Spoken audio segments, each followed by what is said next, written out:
Matapos mabaril Kerwin Espinosa, handang tumistigo sa ICC hinggil sa drug war. Binigyang diin ng self-confessed drug lord at Albuera Leyte mayoral aspirant na si Roland Kerwin Espinosa na handa siyang tumistigo sa International Criminal Court kaugnay ng mga pulis o manong sangkot sa war on drugs upang magbigyan ng hustisya ang kanyang ama.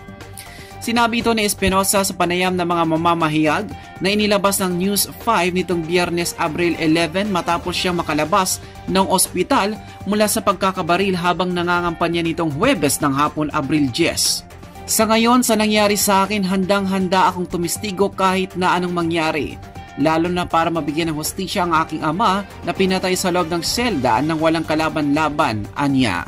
Sinabi rin ni Espinosa sa isa namang Facebook Live na ipagpapatuloy niya ang mga plano ng kanyang ama para sa mga residente ng Albuera. Matatandang noong Agosto 2016 nang i-raid ng mga pulis ang compound ng pamilya Espinosa sa barangay Binulho sa Tacloban, kung saan kalaunan ay inaresto nooy alkalding si Rolando Espinosa Sr., ang ama ni Espinosa.